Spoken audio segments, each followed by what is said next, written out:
Hi అండి.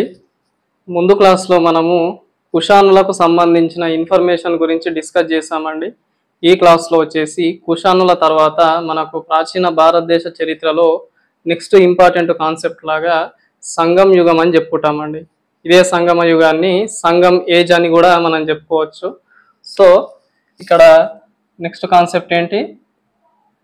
సంగం age అని చెప్పాలా. ఓకేనా? అసలు సంగం ఏజ్ అంటే ఏంది, సంగం ఏజ్కు సంబంధించిన కాలము ఎప్పటి నుంచి ఎప్పటి వరకు సంగం ఏజ్ అని పిలుస్తారు, మరి ఇదే సంగం ఏజ్లో ఆ ప్రాంతాలను ఏ ఏ రాజవంశాలు పరిపాలించినాయి, వాటికి సంబంధించిన ఇంపార్టెన్స్ అంతా కూడా ఈ క్లాస్లో డిస్కస్ చేయాలండి.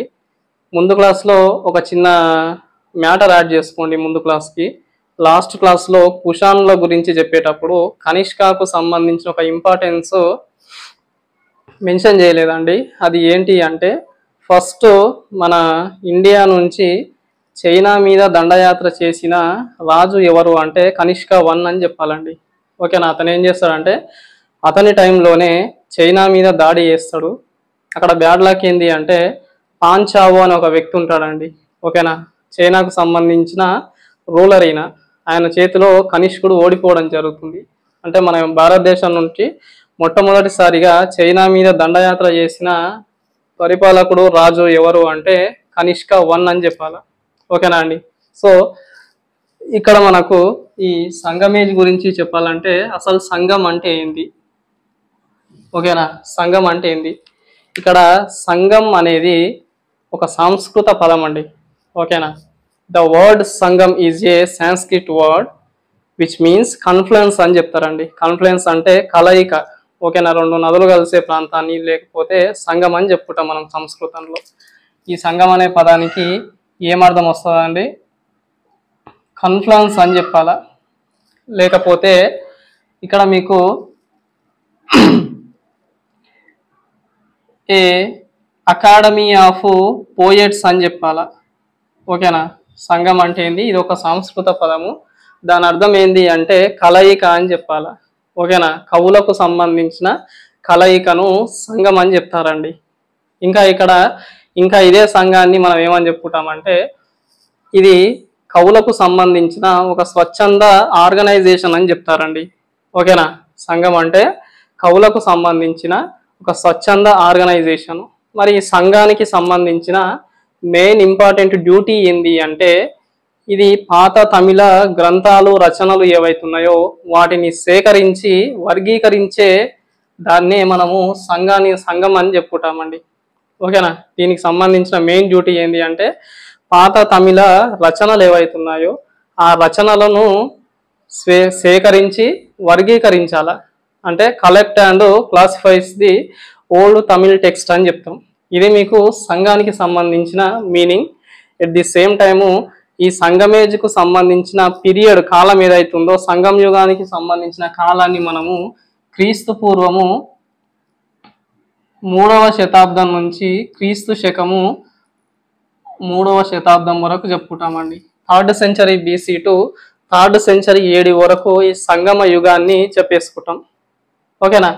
మరి ఈ సంగమ యుగంలో ఆ ప్రాంతాలను ఎక్స్పెషల్లీ మనకు తమిళనాడు కేరళ ప్రాంతాలను పరిపాలిస్తున్న ఒక 3 రాజవంశాలు ఉంటాయండి. అందులో చేరా రాజ్యం, చోళ రాజ్యం, పాండ్య రాజ్యం అని చెప్పుకుంటాం. ఈ 3 రాజ్యాలు కూడా మనకు ప్రస్తుత రాష్ట్రాలలో తమిళనాడు కేరళ రాష్ట్రాలు ఏవైతున్నాయో ఆ రాష్ట్రాలను పరిపాలిస్తాయండి 3 రాజ్యాలు. ఓకేనా? ఇక్కడ మీకు ఒకసారి మ్యాప్లో చూసినట్టయితే ఇక్కడ మన సౌత్ ఇండియా లాగా అనుకుంటే ఇక్కడ చోళ రాజ్యం ఉంటుందండి, దీని కిందనే పాండ్య రాజ్యం ఉంటుంది, ఇక్కడంతా కూడా చేరా రాజ్యం ఉంటాయి. ఈ 3 కూడా చుట్టుపక్కల నైబరింగ్ కింగ్డమ్స్ అని చెప్పుకుంటాం. ఓకేనా? సో ఇక్కడ అయిపోయిన తర్వాత ఇక్కడ ఈ తమిళ రాజ్యాలు ఏవైతున్నాయో సంగమ రాజ్యాలు ఏవైతున్నాయో అవి ఎక్స్పెషల్లీ కేరళ తమిళనాడు అనే ప్రాంతాలను పరిపాలిస్తాయండి. ఓకేనా? మరి ఈ తమిళ రాజ్యాలు పరిపాలిస్తున్న ప్రాంతాన్ని మనము తమిళంలో ఒక పదంతో సూచిస్తారండి. ఆ పదాన్నే తమిళకం అంటారండి.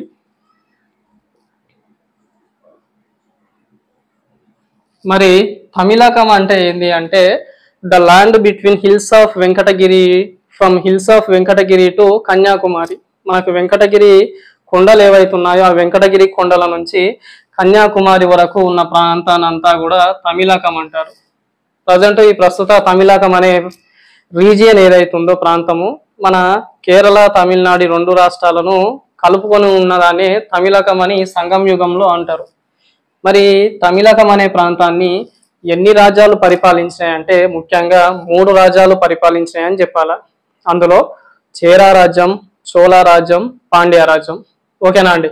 సో ఇక్కడ మ్యాప్ లో చూసుకున్నట్టయితే ఇక్కడ మీద ఉన్నది చోళ రాజ్యం అండి, ఇక్కడ కింద ఉన్నది ఇది పాండ్య రాజ్యం లాగా చెప్పుకుంటాం. ఇక్కడ ఏదైతుందో ఇది చేరా రాజ్యం లాగా చెప్పుకుంటాం. మనము నెక్స్ట్ క్లాస్ లో ఈ 3 రాజ్యాలకు సంబంధించిన ఇన్ఫర్మేషన్ అంతా కూడా డిస్కస్ చేయాలి. ఓకేనా. సో మరి సంగమ యుగానికి సంబంధించిన ఏమైనా ఆధారాలు ఉన్నాయా అంటే sources for the Sangam age అని చెప్పాలి. సంగమ యుగానికి సంబంధించిన సంగమ రాజ్యాలకు సంబంధించిన ఆధారాలు ఏమైనా ఉన్నాయా అంటే ఖచ్చితంగా ఉంటాయండి. అందులో మొదటి సోర్సెస్ లాగా మొదటి ఆధారం లాగా మనం ఏం చెప్పుకుంటామంటే 13th రాక్ ఇన్స్క్రిప్షన్ ఆఫ్ అశోకునికి సంబంధించిన 13వ శిలాశాసనం మనకు సంగమ రాజ్యాల గురించి వివరిస్తుంది. వీటితో పాటు మెగాస్తనీస్ కు సంబంధించిన ఇండికా అనే గ్రంథం కూడా వీటి గురించి సంగమ రాజ్యాల గురించి వివరిస్తుందండి. ఓకేనా. ఇంకా వీటితో పాటు తొల్కప్పియం అనే ఒక రచన ఉంటుందండి. దీన్ని తొల్కప్పియర్ అనే వ్యక్తి రచిస్తాడు. ఇది కానీ నెక్స్ట్ మనకు పట్టు మనకు ఎట్టు హోగ ఎట్టు తోగల్ అనే ఈ 3 రచనలు ఉంటాయి. ఓకేనా. ఈ 3 రచనలు కూడా సంగమ యుగం గురించి మనకి ఎక్స్ప్లెయిన్ చేయడం జరుగుతుంది. వీటితో పాటు ముఖ్యంగా ఇక్కడ ఈ సంగమ యుగంలో లేకపోతే సంగం ఏజ్ లో వాడిన లిపి గురించి వివరించే ఒక శాసనం ఉంటుందండి. ఓకేనా. ఆ శాసనం పేరే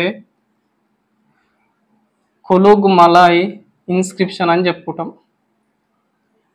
కులుగ్ మలై శాసనం అని చెప్తాము. ఈ శాసనం ఏదైతుందో సంగమ యుగంలో వాడిన లిపికి సంబంధించిన ఇన్ఫర్మేషన్ ఈ శాసనంలో ఉంటుంది. మరి ఈ శాసనంలో ఆ లిపికి సంబంధించిన ఇన్ఫర్మేషన్ ఏముంది అంటే తమిళ్ బ్రహ్మి ఏదైతుందో ఈ తమిళ్ బ్రహ్మి అనేది ఈ యుగంలో వాడిన లిపిలాగా మనకి ఈ శాసనం ద్వారా తెలుస్తుంది. ఓకేనా. ఇది మీకు సంగమ యుగానికి సంబంధించిన ఆధారాలలో ముఖ్యమైన ఆధారం ఏంటి అంటే 13వ శిలాశాసనం, అశోకునికి సంబంధించిన 13వ శిలాశాసనం, మెగాస్తనీస్ కు సంబంధించిన ఇండికా అనే గ్రంథం. ఈ ఇండికా అనే గ్రంథంలో 3 రాజ్యాల గురించి వివరించడం జరుగుతుంది. ఆ 3 రాజ్యాలే చోళ, చేర, పాండ్య రాజ్యాలు. ఓకేనా. తర్వాత పట్టు ఎట్టు తోగ ఎట్టు హోగల్ అనే 3 రచనలు ఉంటాయి. ఆ 3 రచనలు కూడా మనకు సంగమ యుగం గురించి వివరిస్తాయి. వీటితో పాటు తొల్కప్పియర్ రచించిన తొల్కప్పియం అనే ఒక గ్రంథం ఉంటుంది. ఓకేనా. అదొకటి.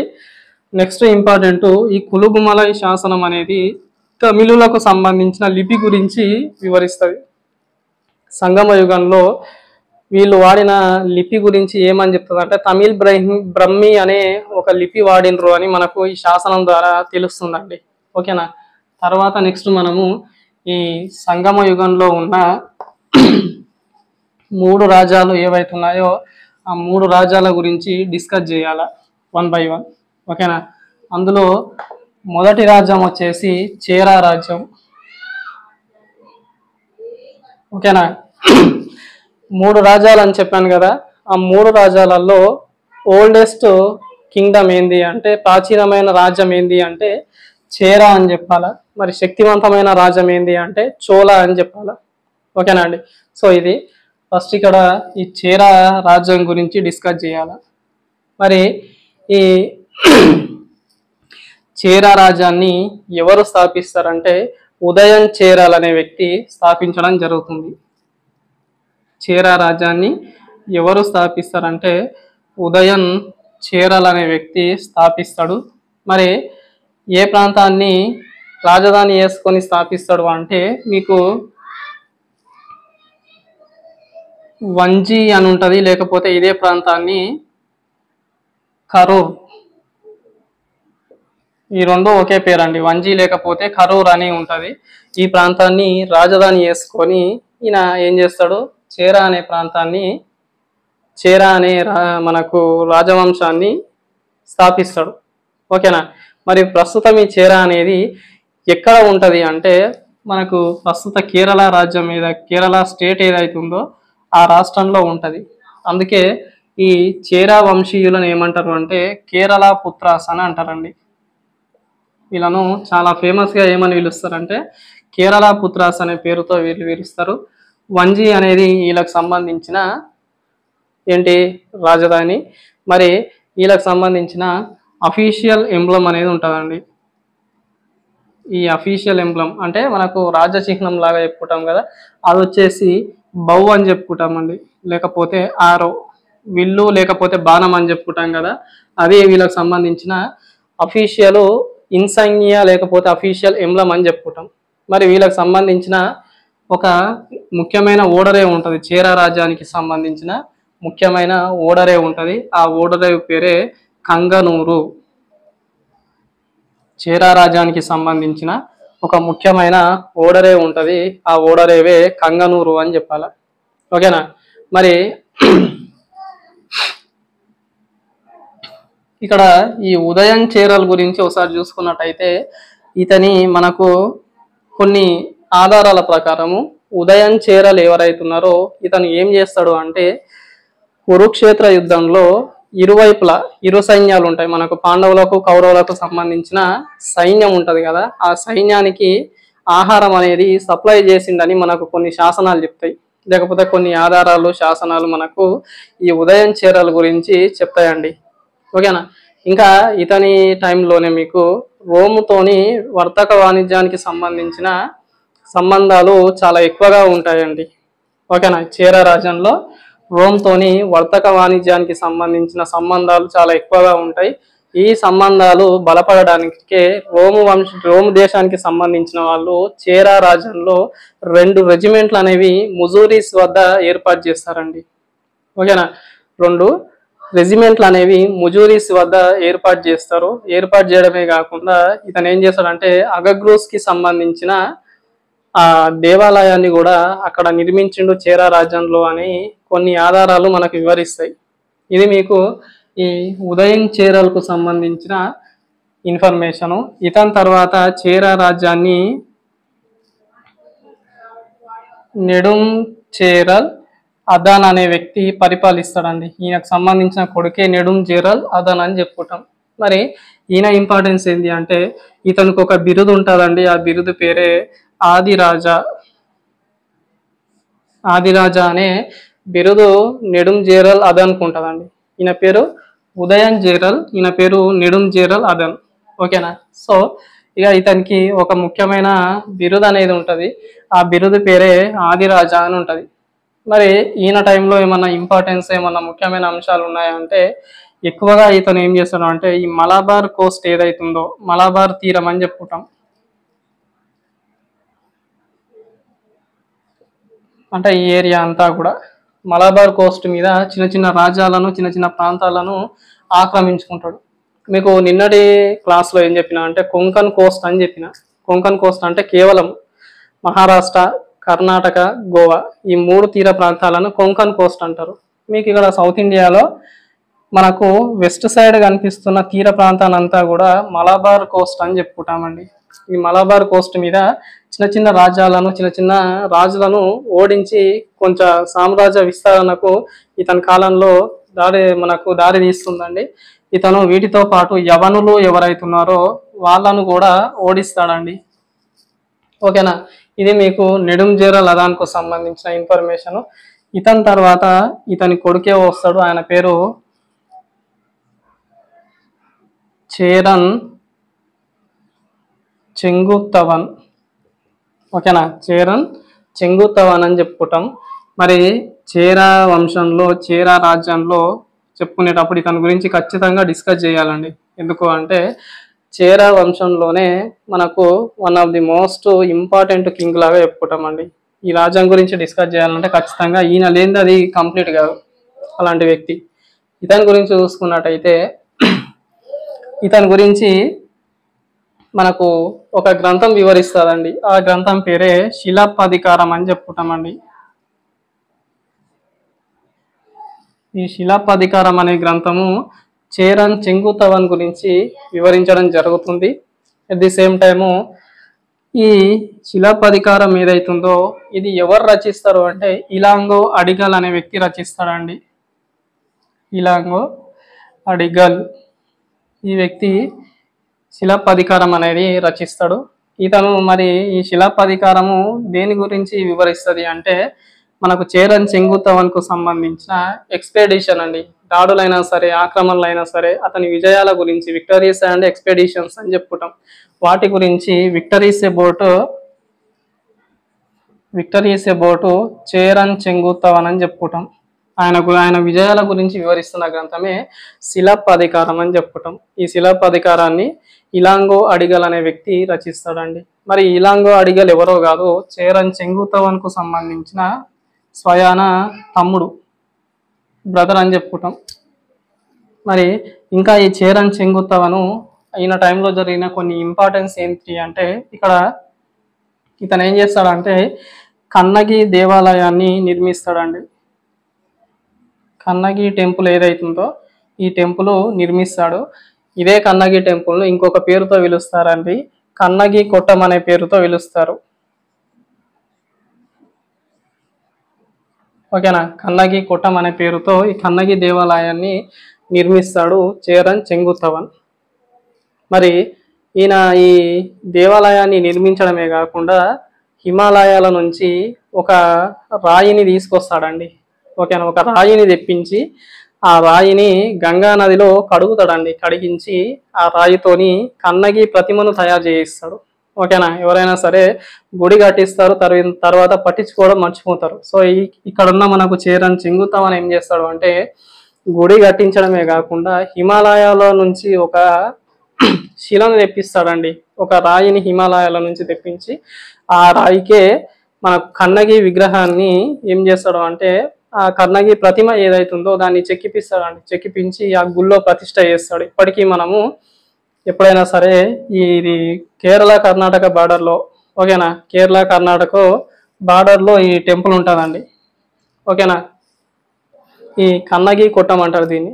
ఓకేనా, ఆ టెంపుల్ ఉంటుంది. అది ఇప్పటికీ మనకు అక్కడ ఉన్న విగ్రహం అయినా సరే, ఆ టెంపుల్ అయినా సరే ఇప్పటికీ మనము చూడొచ్చు. ఓకేనా, సో ఇది మీకు ఈ చేరన్ చెంగుతవన్కు సంబంధించిన ఇన్ఫర్మేషన్.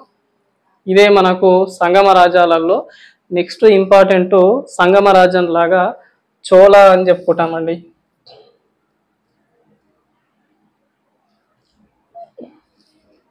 ఓకేనా, మరి ఈ చోళ రాజ్యం ఏదైతుందో ఈ చోళ రాజ్యాన్ని తర్వాత కాలంలో ఏమని పిలుస్తారు అంటే చోళ మండలం అనే పేరుతో ఇది చాలా ప్రసిద్ధి చెందుతుందండి.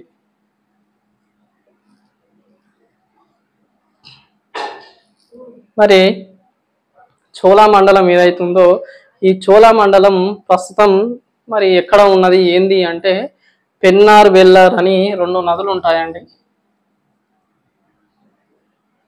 ఓకేనా, ఈ పెన్నార్ వెల్లర్ నదుల మధ్యలో ఉన్న ప్రాంతాన్ని చోళ మండలం లేకపోతే చోళ కింగ్డమ్ అని చెప్పుకుంటాం, చోళ రాజ్యం అని చెప్పుకుంటాం.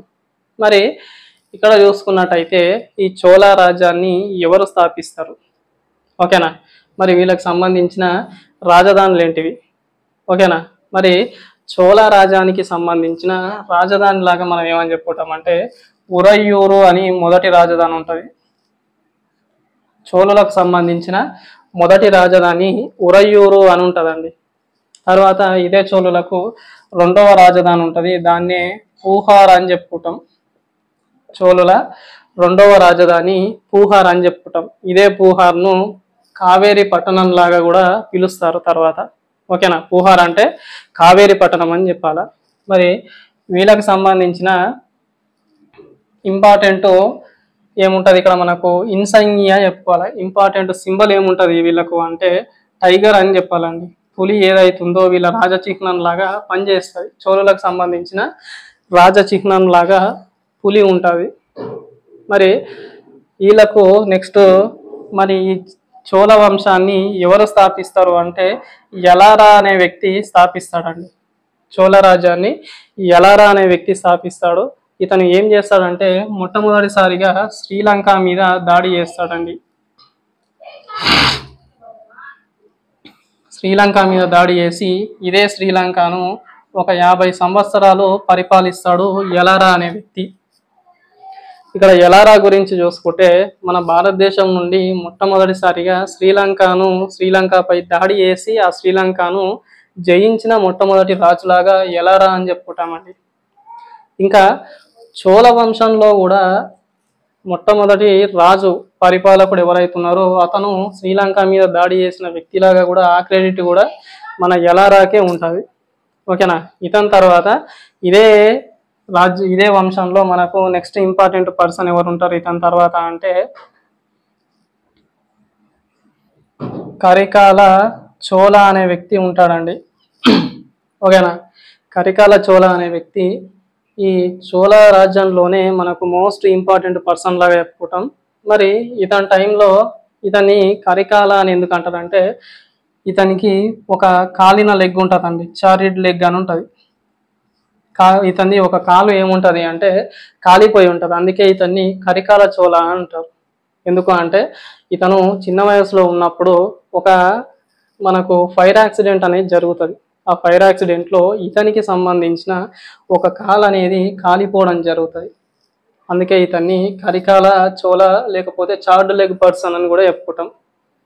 మరి ఇతనికి సంబంధించిన ఇంపార్టెన్స్ ఏంటి అంటే ఇతని కాలంలోనే మీకు ఒక విషయం జరుగుతుంది. అది ఏంటి అంటే ఒక యుద్ధం జరుగుతుంది. ఆ యుద్ధం పేరే బాటిల్ ఆఫ్ వెన్నీ అని చెప్పుకుంటాం. వెన్నీ యుద్ధం అనేది ఇతని కాలంలోనే జరుగుతుంది. ఎవరి కాలంలో? కరికాల చోళ కాలంలోనే వెన్నీ యుద్ధం అనేది జరగడం జరుగుతుంది. మరి ఈ వెన్నీ యుద్ధము ఎవరెవరికి జరిగింది? ఓకేనా. ఈ యుద్ధంలో ఎవరు విజయాన్ని సాధించిండ్రు అని చెప్పుకునే దానికంటే ఇక్కడ వెన్నీ యుద్ధంలో చోళులకు వ్యతిరేకంగా ఎగనెస్ట్గా 2 రాజ్యాలు వస్తాయండి. ఆ 2 రాజ్యాలు ఏంటివి అంటే చేరా రాజ్యము, పాండ్య రాజ్యము.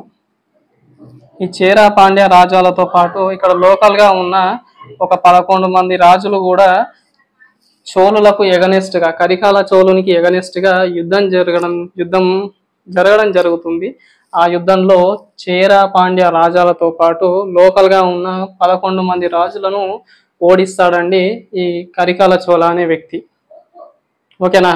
సో అలాంటి గొప్ప వ్యక్తి మనకు ఈ కరికాల చోళ అనే వ్యక్తి. ఇతను కూడా ఏం చేస్తాడు అంటే శ్రీలంక అనే ప్రాంతాన్ని కూడా ఇతను జయిస్తాడండి. శ్రీలంక మీద దాడి చేస్తాడు. దాడి చేయడమే కాదు శ్రీలంకను ఆక్రమించుకుంటాడు. చోళ రాజ్యంలో చోళులలో 2వ రాజులాగా ఏ వ్యక్తి అయితే శ్రీలంకను ఆక్రమించుకుందో ఆ వ్యక్తి పేరే కరికాల చోళ అని చెప్పుకుంటాం. ఓకేనా అండి. ఇంకా ఇతన్ని ఏమని చెప్పుకుంటాం అంటే కింగ్ ఆఫ్ 7 ఓషియన్స్ అని చెప్పుకుంటామండి. కరికాల చోళునే కింగ్ ఆఫ్ 7 ఓషియన్స్ అని చెప్పుకుంటాం.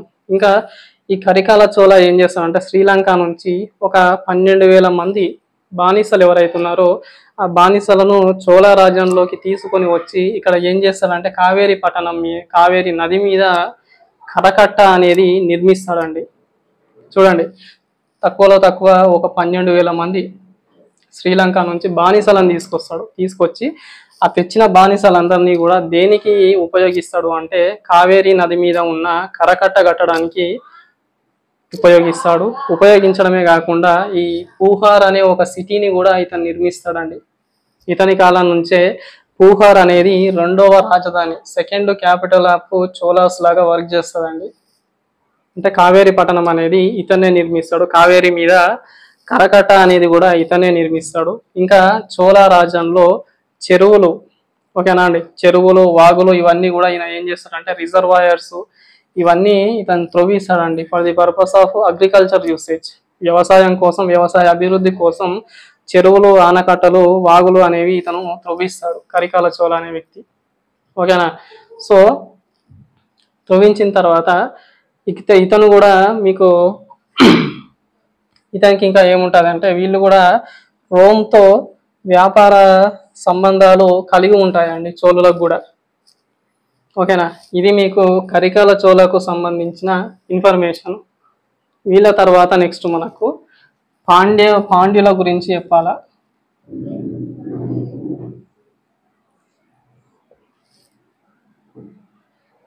ఓకేనా. సో ఈ పాండ్యులకు వచ్చేసి క్యాపిటల్ సిటీ రాజధాని ఏముంటుంది అంటే మదురై అని చెప్పుకుంటామండి.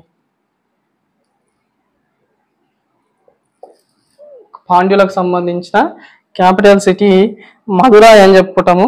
మరి ఇక్కడ వీళ్ళకి సంబంధించిన రాజచిహ్నం ఏముంటుంది అంటే మీనం ఉంటుందండి. ఫిష్ అని చెప్పుకుంటాం. చేప లేకపోతే మీనం ఏదైతుందో పాండ్యులకు సంబంధించిన అఫీషియల్ ఎంబ్లం. మరి దీంట్లో ఈ పాండ్య రాజ్యంలో మనకు ఒక ముఖ్యమైన వ్యక్తి ఉంటాడు. ఆయన పేరే నెడుంజెలియన్ అని ఉంటాడండి. ఓకేనా. పాండ్యులలో నెడుంజెలియన్ అనే ఒక ముఖ్యమైన రాజు ఉంటాడు. అతని టైంలో జరిగిన ఇంపార్టెన్స్ ఏంటి అంటే ఇతను తలైలంగనం అనే ఒక యుద్ధం చేస్తాడండి.